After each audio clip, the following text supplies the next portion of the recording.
ಓಂ ಶ್ರೀ ಗುರುಭ್ಯೋ ನಮಃ ಹರಿ ಓಂ.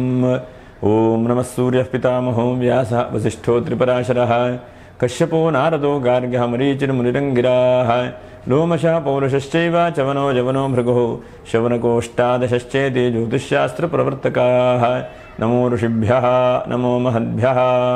ಪ್ರಿಯ ವೀಕ್ಷಕರೇ ನಮಸ್ಕಾರ. ಭಗವಂತ ಶುಭವನ್ನು ಉಂಟು ಮಾಡಲಿ.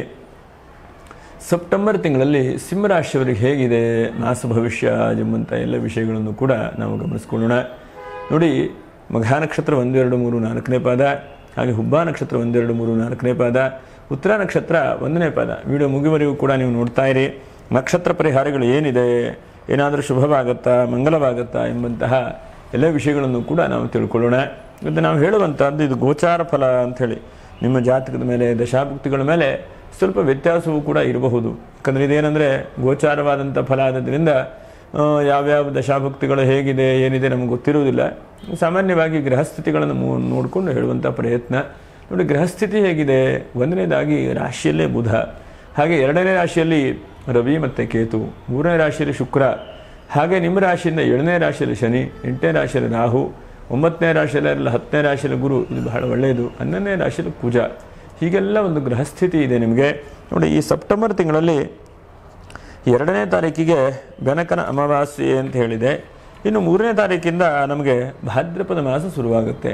ಭಾದ್ರಪದ ಮಾಸದಲ್ಲಿ 6ನೇ ತಾರೀಕಿಗೆ ಸ್ವರ್ಣಗೌರಿ ವ್ರತ, ಹಾಗೆ 7ನೇ ತಾರೀಕಿಗೆ ವರಸಿದ್ಧಿವಿನಾಯಕ ವ್ರತ, ಹಾಗೆ ಅನಂತರದಲ್ಲಿ ನಮಗೆ 18ನೇ ತಾರೀಕಿಗೆ ಮಹಾಲಯ ಶ್ರಾದ್ದ ಆರಂಭ, ಅಂದರೆ ಮಹಾಲಯ ಅಮಾವಾಸ್ಯೆ ಆರಂಭ ಆಗುತ್ತೆ. ಹಾಗಾಗಿ ನೀವೇನಾದರೂ ಪೂಜೆ ಪುನಸ್ಕಾರ ದೇವತಾರಾಧನೆ ಎಲ್ಲ ಮಾಡ್ಕೊಳ್ಬೇಕು ಅಂತಂದರೆ ಆದಷ್ಟು 18ನೇ ತಾರೀಕಿನ ಒಳಗಡೆಗೆ ಮಾಡಿಕೊಂಡ್ರೆ ಒಳ್ಳೆಯದು. ಹಾಗೆ 19ನೇ ತಾರೀಕಿನಿಂದ ಮಹಾಲಯ ಪಕ್ಷ, ಅಂದರೆ ಪಿತೃಪಕ್ಷ ಅಂತ ಹೇಳ್ತೇವಲ್ಲ, ಅಂತಹ ಪಿತೃಪಕ್ಷಗಳಾಗುತ್ತದೆ. ಅದು ಅಕ್ಟೋಬರ್ 2ನೇ ತಾರೀಕಿನವರೆಗೂ ಕೂಡ ಇರುತ್ತೆ ಪಿತೃಪಕ್ಷ. ಹಾಗಾಗಿ ಮಹಾಲಯ ಅಮಾವಾಸ್ಯೆ 2ನೇ ತಾರೀಕಿಗಿದೆ. ಹೀಗೆಲ್ಲ ಒಂದು ಹಬ್ಬ ಹರಿದಿನಗಳು. ಗಣೇಶನ ಹಬ್ಬ ದೊಡ್ಡದಾದಂಥ ಹಬ್ಬ. ಯಾಕಂದರೆ ಶ್ರಾವಣ ಮಾಸದಲ್ಲಿ ವಿಶೇಷವಾಗಿ ಮಹಾಲಕ್ಷ್ಮಿ ವರಮಹಾಲಕ್ಷ್ಮಿ ಹಬ್ಬಗಳನ್ನೆಲ್ಲ ಆರಂಭ ಮಾಡಿ ನಡೆಸಿದ್ರಿ. ಈಗ ವಿಶೇಷವಾಗಿ ಇರುವಂಥದ್ದು ಗಣೇಶನ ಹಬ್ಬ.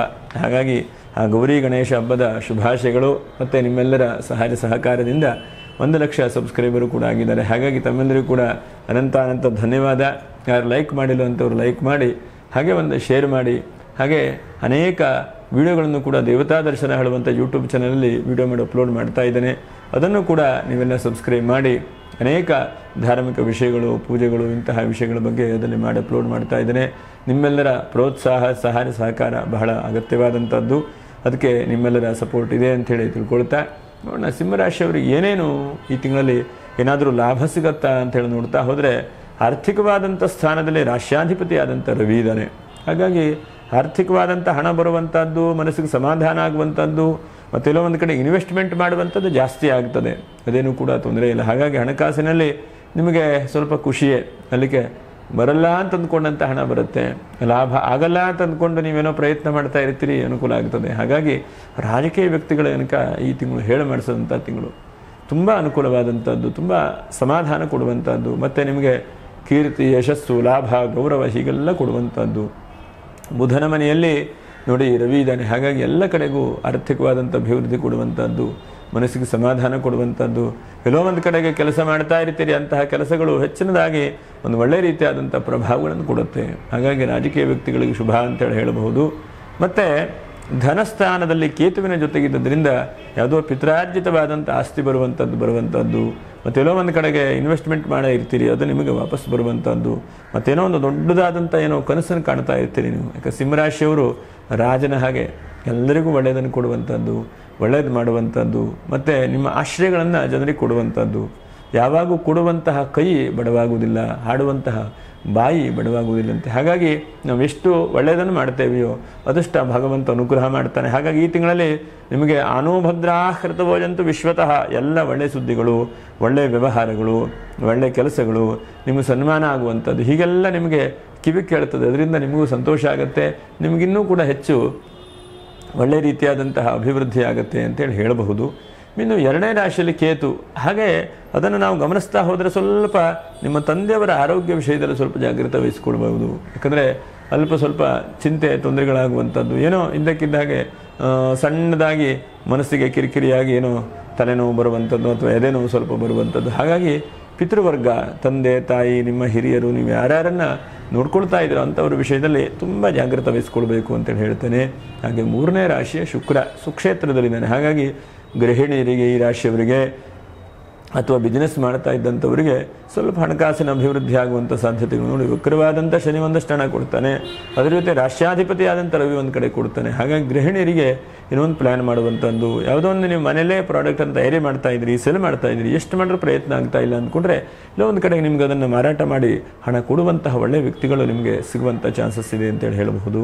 ಹಾಗೆ ಇನ್ನು ಷಷ್ಠ ಸ್ಥಾನದ ಶನಿ, ಸಪ್ತಮದಲ್ಲಿರುವಂಥ ಶನಿಯೇ ನಮಗೆ ಷಷ್ಠಕ್ಕಿದ್ದಾನೆ ವಕ್ರವಾಗಿ. ಹಾಗಾಗಿ ನಾವು ಷಷ್ಠ ಸ್ಥಾನ, ನಿಮ್ಮ ವೈರಿ, ರಿಪು ಇಂತಹದ್ದೆಲ್ಲ ದೂರ ಆಗುವಂಥದ್ದು, ಶತ್ರುಗಳು ಯಾರ್ಯಾರಿದ್ರು ದೂರ ಆಗುವಂಥದ್ದು, ಮತ್ತು ವೈರಿಗಳು ಯಾರ್ಯಾರು ನಿಮಗೆ ತೊಂದರೆ ಕೊಡ್ತಾ ಇದ್ರೋ ಅವರೆಲ್ಲ ಸ್ವಲ್ಪ ದೂರ ಆಗುವಂಥದ್ದು, ಅವರಿಂದ ನಿಮಗೆ ಏನೇನು ಸಮಸ್ಯೆಗಳು ಬರ್ತಾ ಇದೆ ಅಂತ ಸಮಸ್ಯೆಗಳು ದೂರ ಆಗುವಂತಹ ಚಾನ್ಸಸ್ ಬಹಳ ಮುಖ್ಯವಾಗಿ ಕಾಣಿಸುತ್ತೆ. ಅನಂತರದಲ್ಲಿ ನಿಮಗೆ ಹೇಗೆ ಅಂತಂದರೆ ಅಷ್ಟಮದ ರಾಹು, ಅಷ್ಟಮದಲ್ಲಿ ಷಷ್ಠದಲ್ಲರ ರಾಹು ಇದ್ದರೆ ನಿಮಗೆ ಒಂದು ಹಂತಕ್ಕೆ ಎಲ್ಲ ಸಮಾಧಾನ ಇರುತ್ತೆ, ಆಗತ್ತೆ ಅಂತ ಅಂದ್ಕೊಂಡ್ರೂ ಕೂಡ ಕೆಲವೊಂದು ಕೆಲಸ ಆಗೋದಿಲ್ಲ. ಹಾಗೆ ಇದ್ದಕ್ಕಿದ್ದ ಹಾಗೆ ದಿಢೀರನೇ ಆಗುತ್ತೆ ನೋಡಿ. ನೀವು ರಾತ್ರಿ ಏನೂ ಯೋಚನೆ ಮಾಡ್ಕೊಂಡಿರೋದಿಲ್ಲ, ಆದರೆ ಬೆಳಗ್ಗೆ ಸಮಯದಲ್ಲಿ ಅದು ದಿಢೀರನೇ ಕೆಲಸ ಆಗಿಬಿಡುತ್ತೆ, ಒಂದು ಕ್ಷಣದಲ್ಲಿ ಫೋನ್ ಬರುತ್ತೆ, ಕೆಲಸ ಆಗಿಬಿಡುತ್ತೆ.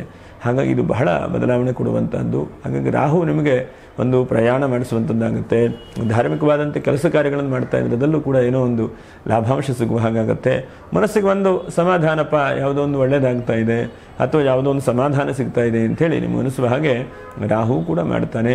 ಇನ್ನು ದಶಮದ ಗುರುವಿಂದ ನೀವು ಸತ್ಕರ್ಮಗಳನ್ನು ಮಾಡ್ತೀರಿ, ಒಳ್ಳೊಳ್ಳೆ ರೀತಿಯಾದಂಥ ಕೆಲಸ ಕಾರ್ಯಗಳನ್ನು ಮಾಡ್ತೀರಿ, ಧಾರ್ಮಿಕ ಕ್ಷೇತ್ರಕ್ಕೆ ಹೋಗ್ತೀರಿ, ದೇವತಾ ಆರಾಧನೆ ಮಾಡ್ತೀರಿ.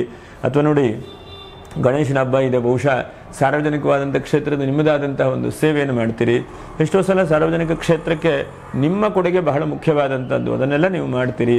ಅದರಿಂದ ನಿಮಗೂ ಸಮಾಧಾನ, ವ್ಯವಹಾರ ಮಾಡುವಂಥವ್ರಿಗೂ ಸಮಾಧಾನ, ಎಲ್ಲರಿಗೂ ಕೂಡ ಸ್ವಲ್ಪ ಸಮಾಧಾನ, ನೆಮ್ಮದಿ ಸಿಗುವಂತಹ ಚಾನ್ಸಸ್ ಕಾಣುತ್ತೆ. ಅದು ಬಹಳ ಒಳ್ಳೆಯದು ಅಂತೇಳಿ ಹೇಳ್ತೇನೆ.